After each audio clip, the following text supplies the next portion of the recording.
భగవద్ రామానుజులు ఉభయ వేదాంత ప్రవర్తకులు శ్రీమద్ పరమహంస పరివ్రాజకాచార్య వర్య శ్రీ శ్రీ శ్రీమద్ త్రిదండి శ్రీమన్నారాయణ రామానుజ చిరంజీవి స్వామి వారి అనుగ్రహ భాషణాన్ని అందించవలసిందిగా వారి పాదాలను ఆశ్రయిస్తూ వారి పాదాలకు నమస్కరిస్తూ ప్రార్థిస్తూ కోరుతూ ఉన్నాం. ఆపదామపహర్తారం దాతారం సర్వసంపదాం లోకాభిరామం శ్రీరామం భూయో భూయో నమామ్యహం.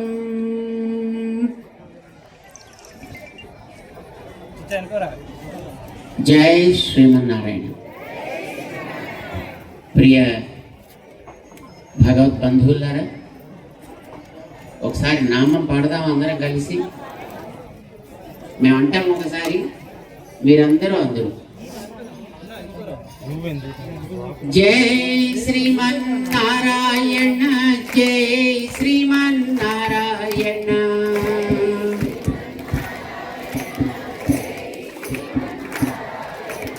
జై శ్రీమన్నారాయణ జై జై జై.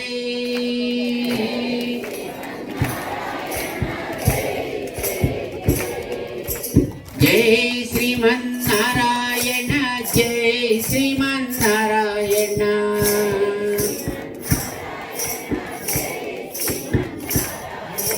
జై శ్రీమన్నారాయణ జై జై జై.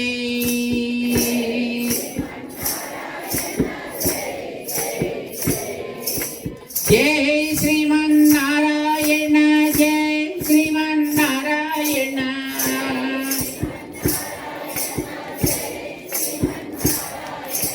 జై శ్రీమన్నారాయణ జై శ్రీమన్నారాయణ.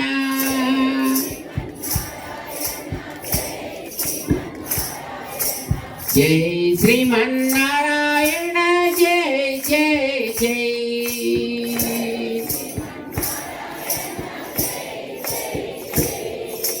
జై శ్రీమన్నారాయణ జై శ్రీమన్నారాయణ.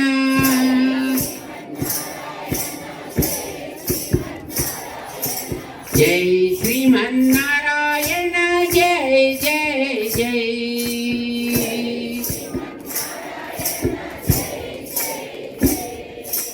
జై శ్రీమన్నారాయణ జై శ్రీమన్నారాయణ.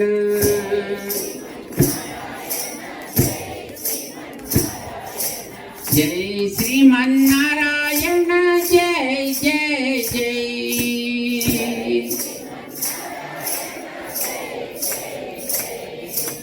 చక్కగా రెండు చేతులు పైకెత్తి చెప్తే ఇంకా బాగుంటుంది కదా.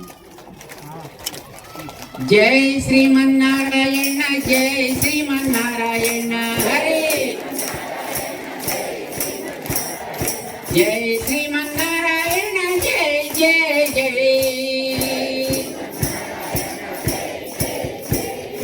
జై శ్రీమన్నారాయణ జై శ్రీమన్నారాయణ.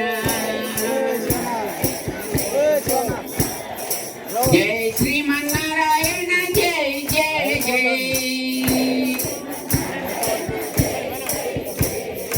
జై శ్రీమన్నారాయణ జై శ్రీమన్నారాయణ. జై శ్రీమన్నారాయణ జై జై జై. జై శ్రీమన్నారాయణ జై జై జై. జై శ్రీమన్నారాయణ జై జై జై. बोल लक्ष्मी नारायण भगवान की, लक्ष्मी नरसिंह भगवान की, रामानुज स्वामी जी महाराज की, समस्त भक्त वृंद की जय श्रीमन्नारायण. బంధువులారా, ఈరోజు రేవతి నక్షత్రం ఫాల్గుణ మాసంలో ఈ నక్షత్రం ఈ భూమి మీదకి సాక్షాత్తు రంగనాథ భగవానుడి తీసుకొచ్చిన నక్షత్రం. మన భూమి మీద అవతరించిన మొదటి విగ్రహ స్వరూపుడు భగవంతుడు రంగనాథుడు అని మన పురాణాలు చెప్తున్నాయి. అలాంటి ఈ రోజున మన కొడవటంస గ్రామంలో లక్ష్మీ నరసింహ భగవాను, యోగ నరసింహ భగవాను అవతరించి మన ప్రాంతానంతటినీ చల్లగా చూడడానికి, చక్కగా కాపాడడానికి, మీ అందరి యొక్క క్షేమం కోసం ఆయన ఈవేళ విగ్రహంగా వచ్చాడు. భగవంతుడిని మనం ఇలాంటి కళ్ళతోటి చూడలేం. నేరుగా ఆయన కదలాడుతుంటే దేవుడు అంతటా ఉంటాడు. అది నిరూపించడం కోసం వచ్చిన అవతారమే నరసింహ అవతారం. నారదుల వారు చెప్పారు, అంతర్బహిష్య తత్సర్వం వ్యాప్య నారాయణ స్థితః. ప్రతి వస్తువు, ప్రతి ప్రాణికి లోపల భగవంతుడు ఉంటాడు. మనందరి లోపల ఉన్నాడు. ఉన్నాడా లేడే మీ అందరిలో? ఎప్పుడైనా చూసారా? కనబట్టలేదు. లోపల మనం తినే తిండి ఏమవుతుందో మనకు అనిపిస్తుంది, ఇంకా దేవుడే కనిపిస్తాడు. ఈ శరీరం లోపల మనం ఉన్నాం, మనమే కనిపించం. అసలు మనకి ఒక మొహం ఉంది, దానికి కళ్ళు, ముక్కు, పళ్ళు ఉన్నాయి. కానీ మీ ముఖం మీకు కనిపిస్తుందా? కనిపిస్తుందా? కనపడాలంటే ఏం చేయాలి? ఓ అద్దం పెట్టుకోవాలి. అద్దంలో ప్రాణం ఉందా? కానీ అద్దం లేకపోతే మీ ముఖం కనిపిస్తుందా? కనిపించదు. మనకి చూడటానికి కళ్ళు ఉన్నాయి, కనిపించే ముఖం ఉంది. అయినా మన కళ్ళకి మన ముఖం కనపడదు. దానికి ఒక అర్థం కావాలి. అలాగే మనం ఈ శరీరంలో ఉన్నాం, మనందరం శరీరంలో ఉన్నాం. మనందరినీ ఏమంటారు? జీవులు. మనని అందరినీ ఏమంటారు? జీవులు అంటారు. ఆ జీవులు రకరకాల శరీరాలు ధరిస్తారు. అందులో మన అదృష్టం బాగుండి మనకి మానవ శరీరం వచ్చింది. కొందరి జీవులకి చెట్ల శరీరాలు వస్తాయి, కొందరి జీవులకి పక్షులుగా పుడతారు, కొందరి జీవులు జంతువులుగా పుడతారు. జీవులు రకరకాల శరీరాలు ధరిస్తారు వాళ్ళ వాళ్ళ కర్మని బట్టి. ప్లీజ్ కమా.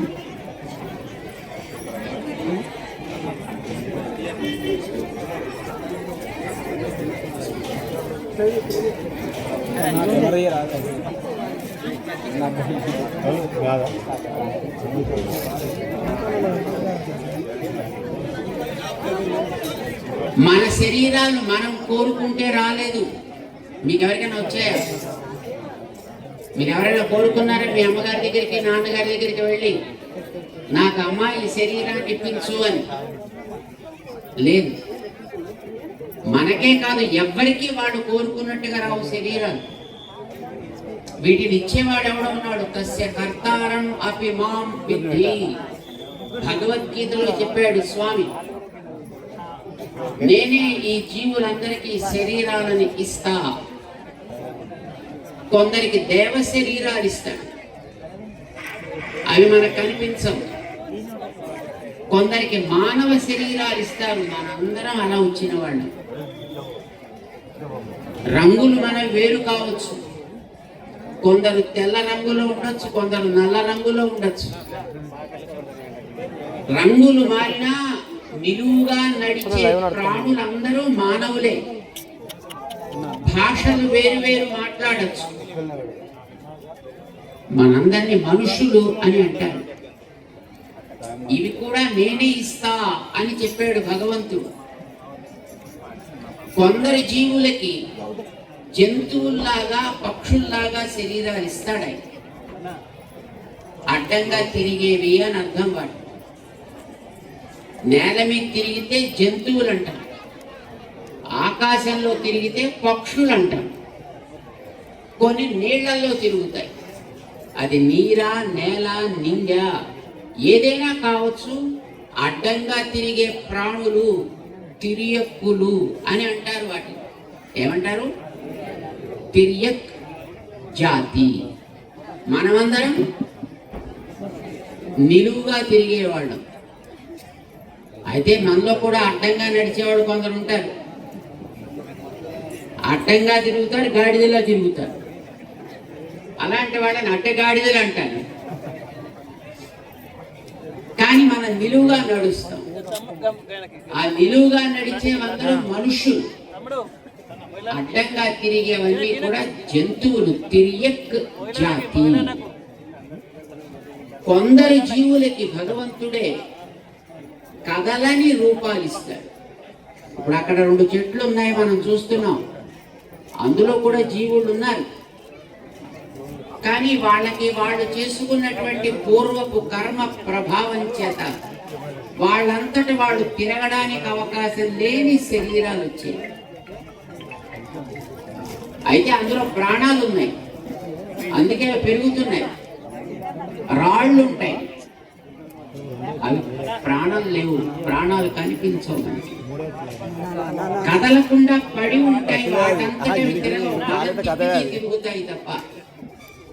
అందుకోసం వాటిని స్థావరాలు అని అంటారు. ఏమంటారు? స్థావరాలు. స్థావరాలు కొన్ని, తిరియక్కులు కొన్ని, మనం మనుష్యులు ఒక జాతి. అయితే మనకంటే ఇంకొంచెం మంచి కర్మ చేసుకుంటే వాళ్ళకి దేవ శరీరాలు వస్తాయి. అలాంటి దేవ శరీరాలు 33 కోట్ల జాతులు అని మనకి వేదాలు చెబుతున్నాయి. అవన్నీ అటు దేవతలు కావచ్చు, మనుష్య, తిరియక్, స్థావర అనే 4 పేర్లతోటి చెప్పే ఈ జీవ జాతిని అంతటిని కూడా నేనే పుట్టిస్తున్నానయా, నేనే వీటన్నిటికీ కర్తని అని చెప్పాడు. అయితే పుట్టించి వదిలేదు, మనందరి లోపల కూర్చున్నాడు.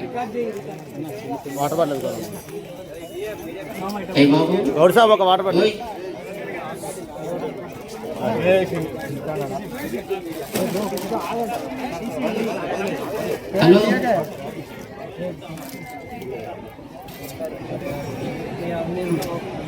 కూర్చోండి. నీళ్ళు ఇవ్వడం కూడా ఒక వ్యసనం. ఒకడు తాగితే పక్కవాడికి తాగుదాం అనిపిస్తుంది, లేకపోతే అందరూ అలా కూర్చుంటారు.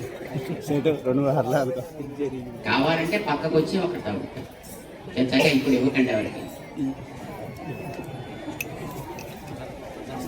ఇన్నిటినీ పుట్టించి ఇన్నిటి లోపల ఆయన ఉంటాడు. మనందరి లోపల ఉన్నాడు ఇప్పుడైనా, కానీ మనకు కనిపించడు.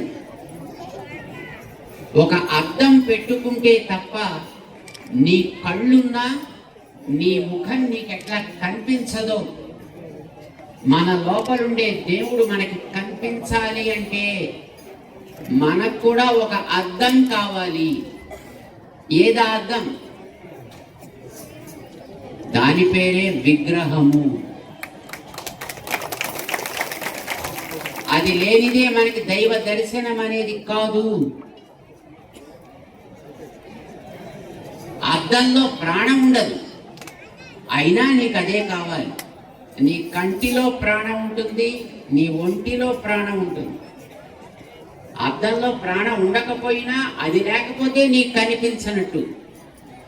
విగ్రహంలో ప్రాణం మనకి కనిపించదు. విగ్రహంలో ప్రాణశక్తిని పిలిచి అక్కడ ఉంచుతారు.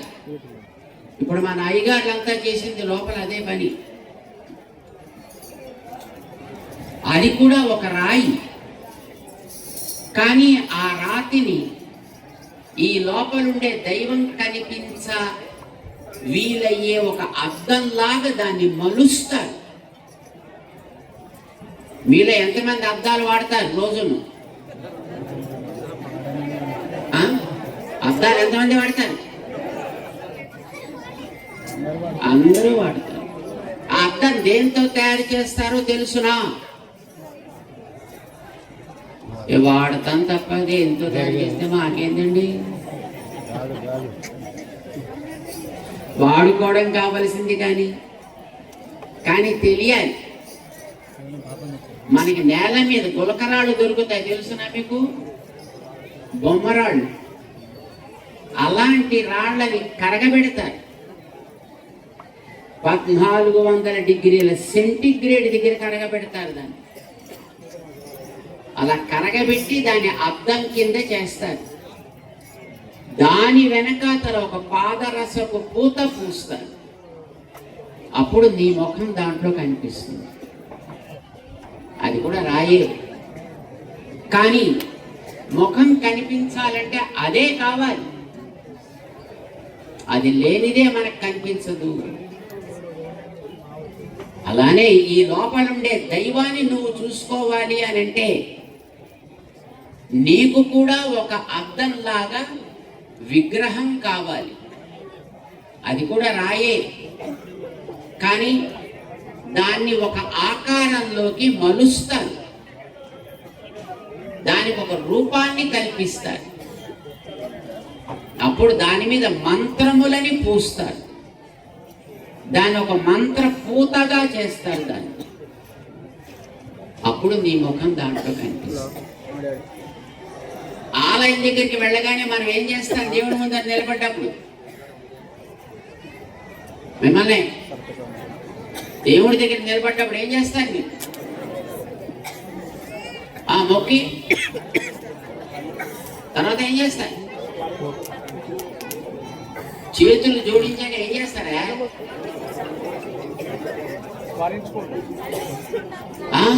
కళ్ళు మూసుకుంటారు. కళ్ళు మూసుకుని ఏం చేస్తారు? బుర్రని కిందకి ఉంచుతారు. ఎలా ఉంచుతారు చెప్పండి? ఎలా ఉంచుతారు? కళ్ళు మూసుకుంటారు, చేతులు జోడిస్తారు, ఇలా కిందకి ఉంచుతారు. ఎందుకు అలా చేస్తారు? మీరు ఎవరైనా ఫ్రెండ్ కనిపిస్తే అలా చేయి చూపిస్తారు కదా, హాయ్ హాయ్. ఇప్పుడు చిన్న పిల్లలు కూడా తెలిసిపోయిందండి, బాయ్ బాయ్. ఎందుకు కళ్ళు మూస్తారు? ఎందుకు తల ఉంచుతారు? ఎందుకు చేతులు జోడిస్తారు? ఇది మనం తెలుసుకోవాలి. ఎందుకంటే బాబు కొంతమంది అంటున్నారు ఈ మధ్య కాలంలో, నువ్వు ఎంతో దూరం ప్రయాణం చేసి నడిచిపోయి ఆ దేవుడి ముందర నిలబడ్డ 1 నిమిషంలో మళ్ళీ కళ్ళు మూసుకోవడం ఎందుకయ్యా? హాయిగా కళ్ళు తెరిచి చూడక కళ్ళు ముయ్యొద్దు అని అంటున్నారు కొంతమంది. కానీ అది తప్పు. ఎందుకంటే పాపం వాళ్ళకి దేవుడు అంటే తెలియదు. ఆ దేవుడు ఎక్కడుంటాడు? మన గుండె గుహలో ఉంటాడు ఆయన. ఈ గుండె గుహలో ఉండే ఆయనే మన కోసమని ఒక రూపాన్ని ధరించి అక్కడ ఎదురుగా ఉంటాడు. మీరంతా కొడవటంచకి రావాలి అని అనుకున్నారు అనుకోండి, అప్పుడు ఏం చేస్తారు? మొట్టమొదటి మీ ఇంట్లో ప్రయాణం ప్రారంభం చేస్తారా కదా? ప్రయాణం చేసినప్పుడు ఏమనుకుంటారు మీరు? కొడవటంచకి పోవాలి. పోయి ఏం చేయాలి? భగవంతుణ్ణి చూడాలి, నరసింహస్వామిని చూడాలి అనుకుంటారా అనుకోరా? మీ ఇంటి దగ్గర నుంచి ఒక ప్లాన్ తయారు చేస్తారు, మీరు ఒక ఆలోచన చేస్తారు. మీరు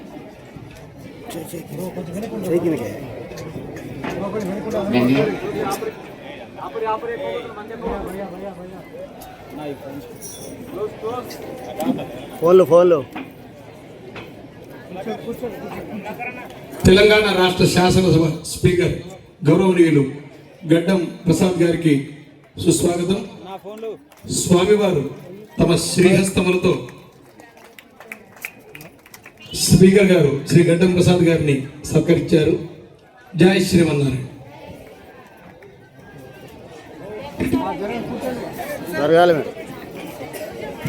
మన ఇంటి దగ్గర నుంచి బయలుదేరగానే నరసింహస్వామిని నేను చూడబోతున్నా. భగవంతుణ్ణి నరసింహస్వామిగా చూడబోతున్నా. ఎన్నో రూపాలు ఉన్నాయి భగవంతుడికి. అందులో ఒక రూపం మనం ఇక్కడ కొడవటానికి వస్తే కోరుకునే రూపం నరసింహస్వామిగా మనం చూడాలనుకుంటున్నాం. ఆ నరసింహస్వామిని మనస్సులో ఒకసారి దర్శిస్తాం. అలా దర్శిస్తూ వస్తాం. అక్కడి నుంచి ఆలయానికి వచ్చాము, లోపలికి వెళ్ళాము, ఎదుట నిలబడ్డాము. అక్కడ ద్వారం దగ్గర నిలబడగానే ఆ లోపల ఉండే అయినా ఈ లోపల ఉండే అయినా ఒకడా కాడా చూడాలా వద్దా? ముందర మీ పిల్లాడు ఎవడైనా తప్పిపోయాడు అనుకోండి, మీ బంధువు ఎవడైనా తప్పిపోయాడు అనుకోండి, ఒక ఫోటో పెట్టుకుని ఆ పిల్లాడి కోసం బయలుదేరుతాం బజార్లో వెతకడానికి. ఎక్కడికో వెళ్ళినప్పుడు ఇలాగ 10 మంది జనాల్లో ఒక మొహం కనిపించింది అక్కడ. వెంటనే నీ జేబులోంచి ఆ ఫోటో తీసి ఈ మొహం ఆ మొహం ఒకటా కాదా చెక్ చేస్తారా చేయరా? మ్యాచ్ ఇది అది మ్యాచ్ అవుతుందా లేదా చూస్తాం. చూసి అప్పుడు జేబులో పెట్టుకుని వాడి దగ్గరికి వెళ్ళి ఎవరై రారా నువ్వురా అని అప్పుడు వాడిని మనం పలకరిస్తాం. అలానే మన హృదయంలో ఉన్నాడు ఆయన. నరసింహుడిగా భావన చేశాము, ఆలయానికి వచ్చాము, ద్వారం దగ్గర నిలిచాము, లోపల చూశాము.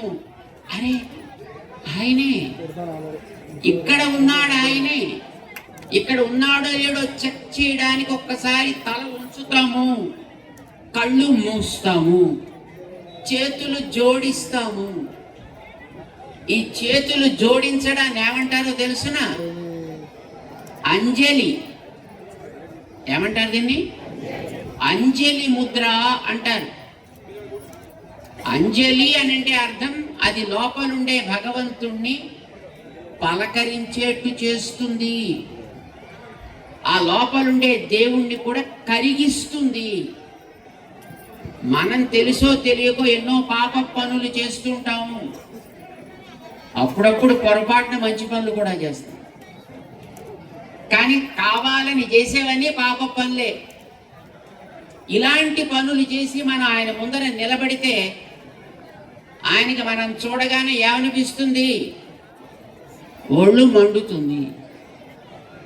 అయితే అలా మండితే మనకి కష్టం, మనకి శిక్ష, మనకి దండన. అది పడకూడదంటే ఆయనలో ప్రేమ కలగాలి మన మీద. ఆ ప్రేమ కలగడం కోసం చేతులు మనం జోడిస్తాం. ఆయన పేరు ఆయనని కరిగించేది కనుక దీని పేరు అంజలి అన్నారండి. దీన్ని ఏమంటారు? దీన్ని అంజలి ముద్ర. ఇది ఆయన్ని కరిగిస్తుంది. మనం తల ఉంచాం, లోపల చెక్ చేస్తున్నాం, కనులు మూసాం. పైవి కనిపించద్దు, లోపలుండేవాడు ఇందాక చూసిన వాడు ఒకడేనా కాదా ఒకసారి చెక్ చేశాము. ఆ లోపల కూడా ఆయనే. మళ్ళీ ఈయనతోటి ఆయన్ని మ్యాచ్ చేస్తాము. మళ్ళీ కళ్ళు తెరిచి ఈ లోపల కనిపించిన ఆయన ఎదుట గర్భాలయంలో ఉన్నాయన ఒకడేనా కాడా మళ్ళీ ఒక్కసారి చూస్తాం. ఆయనే. అప్పుడు ఆయన దగ్గర నమస్కరిస్తాం. నీకోసం నేను వచ్చానయ్యా అని చెబుతాం. ఆ స్వామిని పలకరిస్తాం మనం, భగవంతుడిని. మీరు ఎన్నిసార్లు దేవాలయాలకు వెళ్ళుంటారు చెప్పండి? కనీసం ఒక్కసారైనా నేను దేవాలయానికి వెళ్ళాను అన్నవాడారు చేతులు ఎత్తండి చూద్దాం. గ్రేట్, చాలా సంతోషం. వెళ్ళిన తర్వాత దేవుణ్ణి చూసి దేవుడా బాగున్నావా అని ఎప్పుడైనా అడిగారా? నాకు ఇది కావాలి ఇది ఇచ్చేయి, నాకు అది కావాలి అది ఇచ్చేయి, నాకు ఇంకోటి కావాలి అది ఇచ్చేయి తప్ప నువ్వు బాగున్నావా? మన ఇంటికి చుట్టం వస్తే ఏం చేస్తా? ఏం బాగున్నావు? చాయ్ తాపిస్తావరా తాపించరా? కూర్చోబెడతారా కూర్చోబెట్టరా? అరే బాగున్నావా లేదా అరుచుకుంటారా అరుచుకోరా? ఒక మనిషి వస్తేనే మనం బాగున్నావా లేవా అని అడుగుతామే. మన కోసం ఎక్కడి నుంచో బయలుదేరి ఇక్కడికి వచ్చి ఒక రూపాన్ని ధరించి, ఒకవేళ మళ్ళీ ఆయన వెళ్ళిపోతే మీరు బాధపడతారేమో అని నేను ఎంతమంది వచ్చినా ఎప్పుడు వచ్చినా నేను ఇలానే ఉంటా ఇక్కడే ఉంటా అని మన కోసం ఆయన అక్కడ వచ్చి కూర్చుంటే ఆయన దగ్గరికి పోయి ఏమయ్యా బాగున్నావా అడిగారండి ఎప్పుడైనా? అది మన ప్రేమ. ఏం చేస్తాం? అయినప్పటికీ కూడా మన నుంచి ఏమీ ఆశించకుండా మనకి ఏదో చెయ్యాలనే తపనతోటి వచ్చి కూర్చుంటాడు ఆయన అక్కడ. ఇలా ఉంటానని చూపించడం కోసమనే వచ్చాడు ఆయన నరసింహ స్వామిగా. నారదుల వారు చెబితే ప్రహ్లాదుడు నమ్మాడు. అంతటా ఉండును, నాలో నీలో కూడా ఉండును, ఇది నమ్మాడు ఆ పిల్లాడు. చిన్న పిల్లాడు, 4 ఏళ్ల పిల్లాడు. వాళ్ళ నాన్నగారికి నమ్మకం కలగల. ఎక్కడ రాని శ్రీహరి అని అడిగాడు. అదేం నాన్న ప్రశ్న తప్పయ్యా, అలా అడగకూడదు. లేని చోటెక్కడా? ఆయన నేలలో ఉన్నాడు, నింగిలో ఉన్నాడు, నీటిలో ఉన్నాడు, నిప్పులో ఉన్నాడు. ఎన్నని చెప్పమంటావయ్యా నాన్న?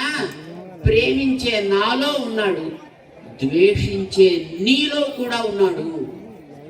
నాన్నగారి ఒళ్ళు మండిపోయింది. వేధవాయ్, నీలో కావాలంటే పెట్టుకో, నాలో ఎందుకు పెడతావు? లేదు నాన్న నీలో కూడా ఉన్నాడయా, చూపించు నాలో ఉంటే అన్నాడు. అంటే నేను కాదు చూపించాల్సింది, ఆయన చూపిస్తాడు. చూపించాల్సిన బాధ్యత నాకెందుకు? సూర్యుడు ఆకాశంలో ఉన్నాడా లేడా? ఉన్నాడా? మీరు చూసిండ్రా?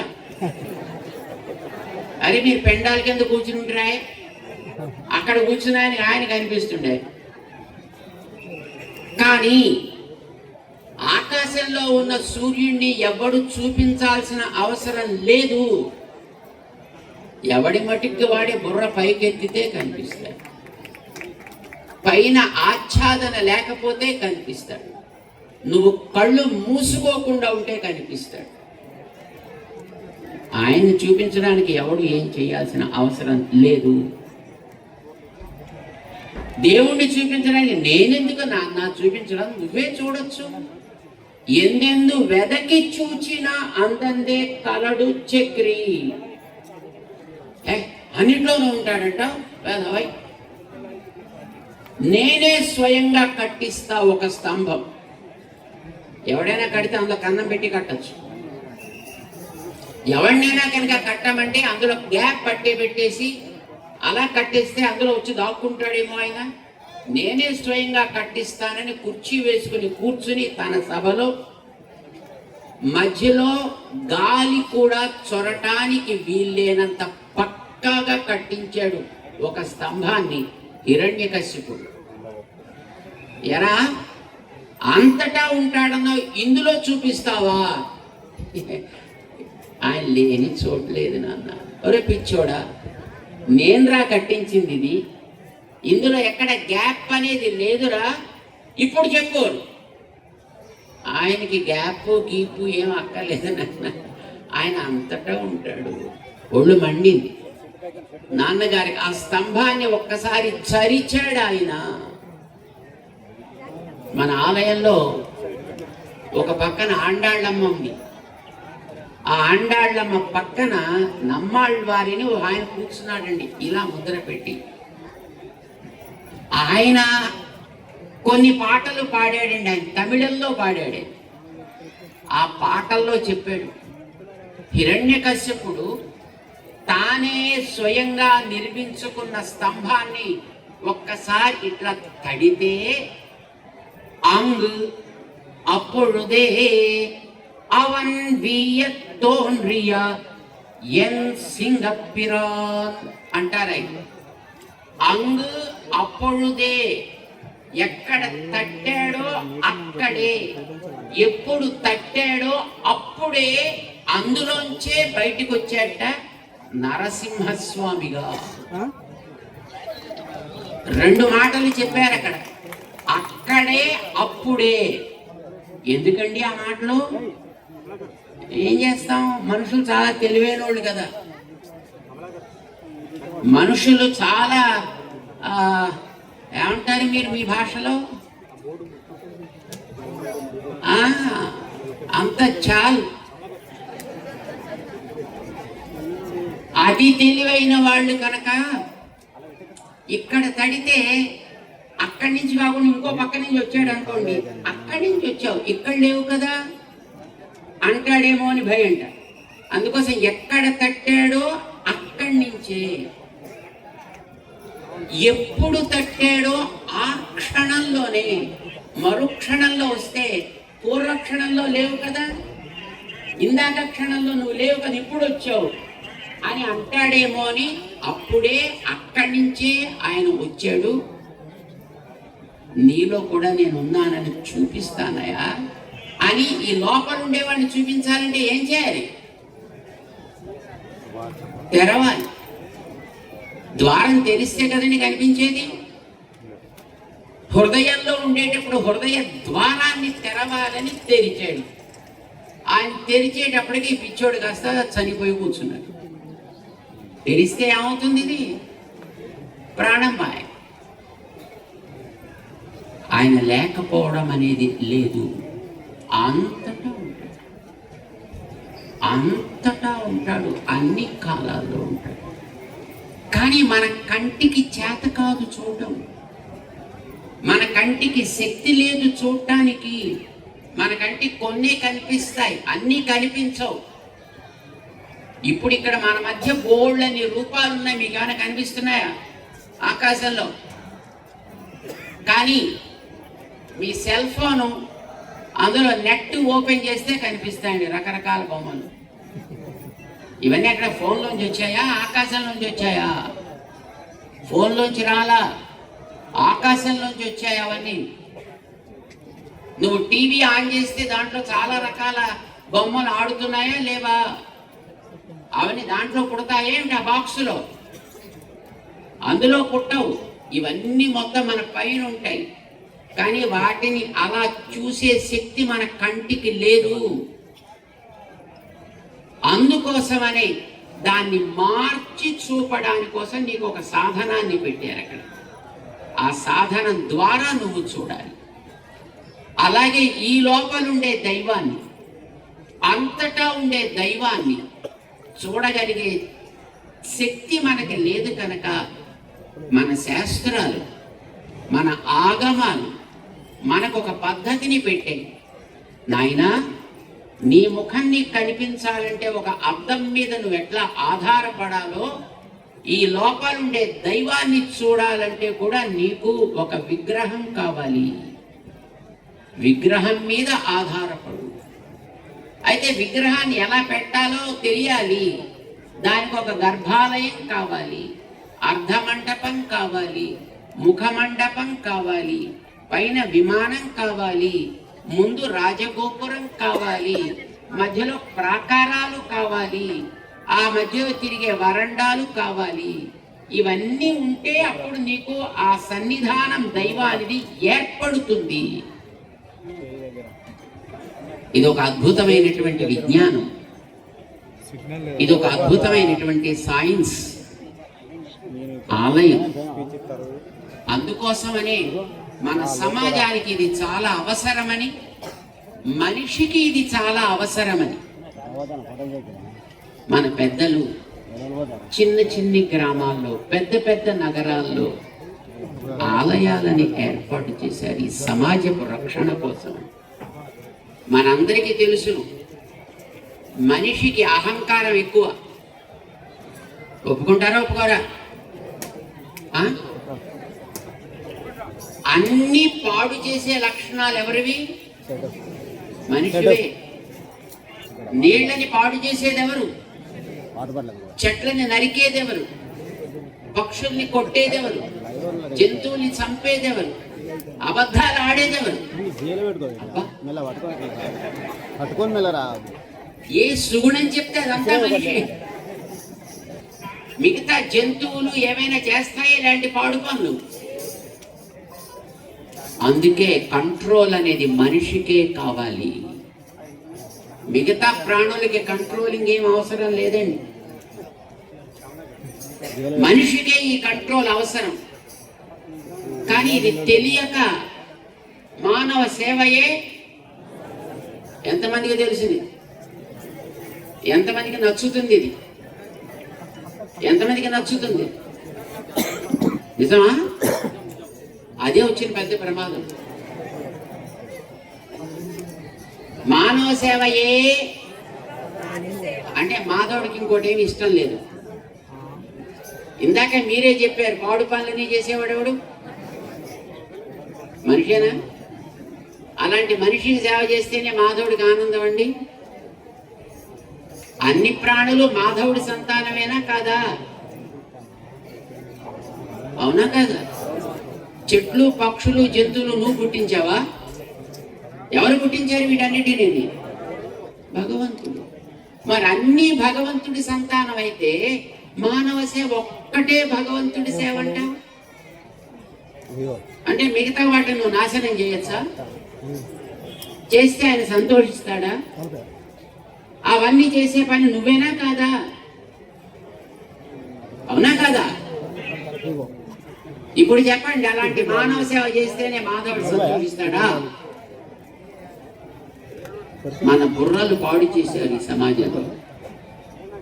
ఈ స్లోగన్ చెప్పి మన బుర్రని పాడు చేశారు.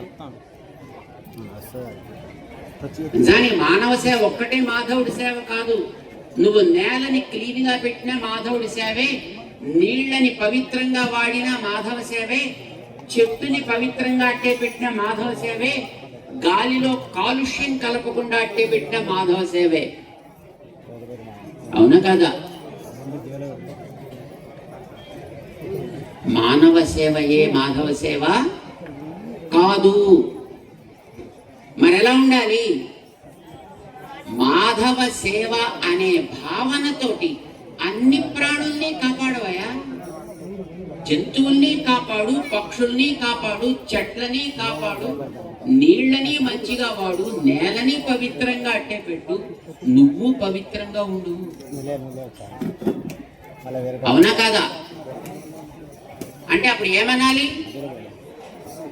మాధవ సేవగా సర్వ ప్రాణి సేవ జరగాలి. ఏం జరగాలి? మాధవ సేవగా సర్వప్రాణి సేవ చేయాలి. ఇది ఎంతమందికి నచ్చుతుంది మీలో? అనండి ఒకసారి అందరూ గట్టిగా ఆ మాటని. మాధవ సేవగా.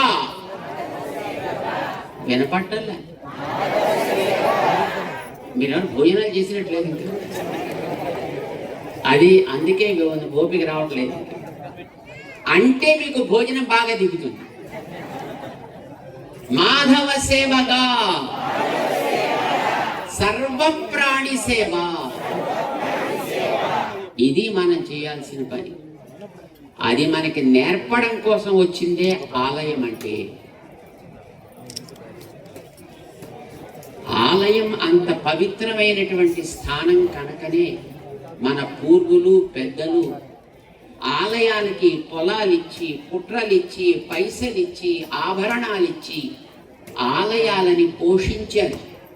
దురదృష్టం కొద్దీ ఈ రోజుల్లో ఆలయం అంటే అదొక రిలీజియస్ ప్లేస్ అని దాన్ని పక్కకి పెట్టారు తప్ప, అదర్వైజ్ ఆలయమంతా సమాజాన్ని బాగు చేసే చోటు మరొకటి లేదు. సమాజానికి హితాన్ని కలిగించే చోటు మరొకటి లేదు. ఆలయాలని మనం ఎంత జాగ్రత్తగా పెట్టుకోగలిగితే ఆలయాలు అన్ని కళలని పోషిస్తాయండి. అన్ని రకాలైనటువంటి వర్గాలని ఒక చోటకి చేరుస్తాయి. మీ ఇంట్లో పెళ్ళి అయితే మీ బంధువులే వస్తారు. మరి దేవుడికి ఉత్సవం జరిగితే మిమ్మల్ని ఎవరైనా బొట్టు పెట్టి కాటుక పెట్టి పిలిచారా ఇక్కడికి రండని? మీ ఇంట్లో పెళ్లి పేరంటాలు జరిగితే బొట్టు కాటుక పెట్టి పిలిస్తేనే రావాలి. పిలవకుండా వస్తే ఏమంటారు?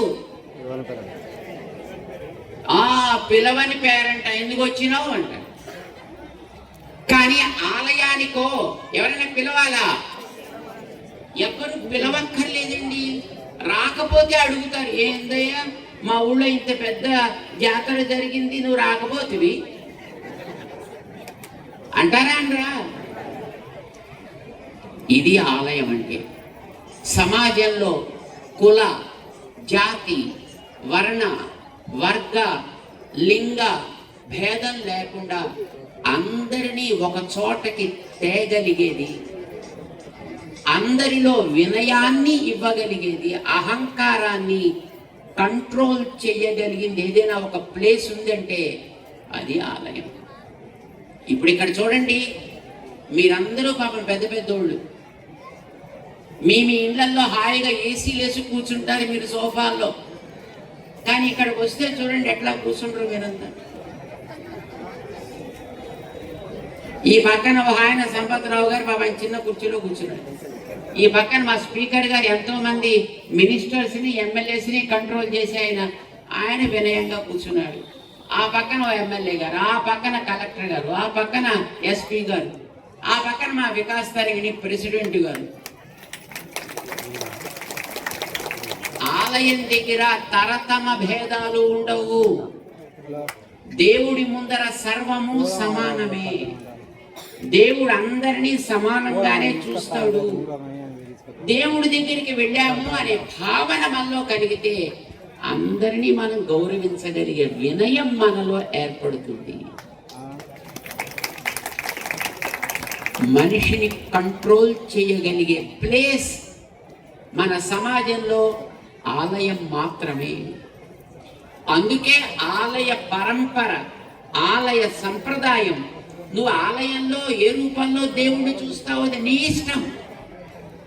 నువ్వు ఏ రూపంలోనైనా చూడు. కానీ ఆలయం అనేది ఒక దైవాన్ని, మన లోపల ఉండే దైవాన్ని మనకు చూపగలిగేది. ఏమైందండి దేవుణ్ణి చూస్తే? అందరం మన ఒక కుటుంబం అనే భావన కలుగుతుంది మనలో. ఆకారాలు మన వేరు, ఆస్తులు అంతస్తులు వేరు, అయినా మనందరం ఒకటి. మనం చేసే పనులు వేరు, అయినా మనందరం ఒకటి. నీ శరీరంలో చేతులు ఇంత పొడవు ఉన్నాయి, ముక్కు ఎంత ఉంది? ముక్కు ఇంతే కదా. నీ కాళ్ళు ఇంత పొడుగు ఉన్నాయి, నీ నోరు ఇంతే కదా. అయినా ఎప్పుడైనా నోరు కాళ్ళ మీద దెబ్బలాడిందా? కాళ్ళు ఎప్పుడైనా పోనీ నోటి మీద దెబ్బలాడాయా? ఏ నోరు, నువ్వే అంతా తింటున్నావు, నడిచేది నేను, తెచ్చేది నేను, తినేది నువ్వా, నాకు కూడా కొంచెం పెట్టవా అంటా ఎప్పుడైనా కాళ్ళు? ఏ అవయవము తన పని తను చేస్తూ అన్ని కలిసి మెలిసి ఎలా ఉంటాయో ఈ సమాజం అనే పెద్ద శరీరంలో రకరకాల ఆస్తులు, అంతస్తులు, జాతులు, కులాలు, మతాలు ఎన్నున్నా ఈ పెద్ద శరీరంలో మనమంతా అవయవాలు. ఒక అవయవం పెద్దది ఉండొచ్చు, ఒక అవయవం చిన్నది ఉండొచ్చు. ఒకటి తినచ్చు, ఒకటి గాలినివ్వచ్చు, ఒకటి పని చేయొచ్చు, ఒకటి నడవవచ్చు, అసలు కళ్ళు ఎక్కడికి నడవను కూడా నడవు, అక్కడే ఉంటాయి అంతే. కానీ అవి లేకపోతే మనం పని చేయగలమా? అన్ని కలిసిమెలిసి ఎట్లాగైతే ఉంటాయో ఈ సమాజంలో మనం అందరం కలిసిమెలిసి బ్రతకాలంటే ఆ భావనని మనందరిలో ఉండి నడిపే ఆ దైవమే ఇవ్వాలి. మనందరం ఆ దైవానికి అవయవాలు. ఆ దైవం అనేది ఇంత పెద్ద ఆకారం ధరించినటువంటి సమాజం, ఇది మనకి నేర్పుతుంది ఆలయం. అందుకే ఆలయాలు సమాజానికి చాలా అవసరం. ఆలయం తన పని తను చేస్తే మా పోలీసు వాళ్ళు కూడా అక్కర్లేదు. సమాజం తనంతట తాను స్వయం సమృద్ధి కలిగి బతుకుతుంది. అందుకే ఆలయాలను బాగు చేసుకోవాలనే తపన కలిగి మా ఎమ్మెల్యే గారు, మా సంపత్ గారు, వీళ్ళందరూ కూడా పెద్దలందరి యొక్క తోడ్పాటుతోటి అద్భుతమైనటువంటి రీతిలో మన గ్రామంలో, కొడవటంచ గ్రామంలో ఈ లక్ష్మీ నరసింహస్వామి వారి యొక్క అద్భుతమైనటువంటి ఆలయాన్ని చక్కగా ఏర్పాటు చేస్తారు. దర్శనార్థులై వచ్చే వాళ్ళందరికీ కూడా ఎన్ని వసతులు ఏర్పాటు చేస్తున్నారు చుట్టూను. మాకు రాత్రి చూపించారు, చాలా సంతోషం వేసింది. ఎక్కడెక్కడి నుంచో భక్తులు దూర దూర ప్రాంతాల్లోంచి ఇక్కడికి వస్తే వాళ్ళకి ఉండడానికి కొంత వసతిని ఏర్పాటు చేసి, వాళ్ళకి కాస్త ప్రసాదం దొరికే వసతి చేస్తే తప్పకుండా దేవుడి యొక్క అనుగ్రహాన్ని వాళ్ళందరూ పొందగలుగుతారు అని బోల్డన్ని రూమ్స్ ఏర్పాటు చేశారు. చుట్టూ అందరికీ డార్మెటరీస్ ఏర్పాటు చేశారు. వచ్చి ఇక్కడ 2-3 రోజులు ఉండి ప్రదక్షిణలు చేసుకోవాలంటే కూడా అవకాశం ఉండేటటువంటి మంచి సౌకర్యాలు ఏర్పాటు చేశారు. అద్భుతమైనటువంటి వ్యవస్థ చేసినటువంటి ఈ మన ఎమ్మెల్యే గారికి, మన సంపత్ గారికి, ఈవో గారికి, వీరికి ఈ రకమైనటువంటి ప్రోత్సాహం కలిగించినటువంటి మన ప్రభుత్వపు పెద్దలకి అందరికీ కూడా మేము అనేక మంగళాశాసనాలు చేస్తున్నాం. ప్రజలు ఆరోగ్యంగా ఉండాలి అనంటే 2 రకాలు కదా ఆరోగ్యం. ఒళ్ళు ఆరోగ్యంగా ఉండాలి, మనస్సు ఆరోగ్యంగా ఉండాలి. ఒంటి ఆరోగ్యం హాస్పిటల్స్ బాధ్యత, మనస్సు ఆరోగ్యం ఆలయాల బాధ్యత. ఇవి 2 కూడా మేము చూడాలి అనే ఉద్దేశంతో మన స్పీకర్ గారు కూడా వచ్చారు ఇక్కడికి. చాలా సంతోషంగా ఉంది. ఇది ఒక అద్భుతమైనటువంటి సంప్రదాయం. దీన్ని చక్కగా రక్షించి 10గురికి ఉపయోగపడగలిగేటట్లుగా చెయ్యడం అనేటటువంటి బాధ్యతని అందరూ నిర్వర్తించాలి. భక్తులుగా ఉండేటటువంటి ప్రజలు మీరందరూ కూడా అదే వినయంతో, శ్రద్ధతోటి వచ్చి దర్శనం చేసుకోవాలి. మన అధికారులుగా ఉండేటటువంటి వ్యక్తులు అదే సౌకర్యం వాళ్ళకి కలిగిస్తూ ఆలయాన్ని వారికి ఉపయోగపడగలిగేట్టుగా చేయాలి. నిర్వాహకులు దానికి తగినటువంటి వనరులని చేకూర్చాలి. కార్యకర్తలుగా ఉండే వాళ్ళు వచ్చిన వాళ్ళ ద్వారా మంచి పనులు చేయగలిగే ప్రేరణని కలిగించాలి. తద్వారా సమాజానికి ఇది ఒక గుండెకాయలాగా అన్ని రకాలైనటువంటి శ్రేయస్సుని కలిగించేది కావాలి. మన కొడవటంచ ఒక చిన్న మారుమూల ఉండేటటువంటి గ్రామం అయినా అద్భుతమైనటువంటి రీతిలో ఇంత ధనాన్ని వెచ్చించి చాలా అద్భుతమైనటువంటి ఆలయాన్ని ఇక్కడ తయారు చేసిన మన సంపత్ గారికి, ఎమ్మెల్యే గారికి చాలా చాలా మంగళాశాస్త్రాలు మేము చేస్తున్నాం. ఇది ఒక చిన్న సామాన్యమైనటువంటి పని కాదు. అయితే దీన్ని మేము ఈ ఆలయంతో ఆ ఆలయంతో పోల్చాలి అని మేము ఎప్పుడు అనుకోం. ఇది ఒక అపర యాదాద్రిలా కావాలి, లేదా ఇంకొక దానిలా కావాలి. Because I don't think it is good to compare with anything. ఎందుకంటే దేని గొప్పతనం దానికే ఉంది. యాదాద్రి గొప్పతనం యాదాద్రి, కొడవటంచి గొప్పతనం కొడవటంచిది. ఇది దానికి రాదు, అది దీనికి రాదు. మన కొడవటంచ ఒక అతి ఉత్తమమైనటువంటి భక్తులకి పిలిస్తే పలికే కొంగు బంగారంలా ఉండే మంచి ఆలయం కావాలి అని మీరందరూ కూడా అదే రకమైనటువంటి భక్తి తత్పరతతోటి ఈ స్వామి యొక్క అనుగ్రహాన్ని పొందే ప్రయత్నం చేస్తారు అని మేము ఆశిస్తున్నాం. మీ అందరికీ కూడా అనేక మంగళాశాసనాలు చేస్తున్నాం. మన ప్రభుత్వ అధికారులుగా నిర్వాహకులుగా ఉండేటటువంటి పెద్దలందరికీ కూడా ఇలాంటి ఆలయ సంబంధమైనటువంటి దాన్ని ఇతరులు కానీ మరొకరు కానీ ఆక్రమించి పాడు చేయకుండా పరిరక్షణ చేయగలిగేటటువంటి చక్కటి శ్రద్ధ పెరగాలి అని మేము ఆశిస్తూ జై శ్రీమన్నారాయణ.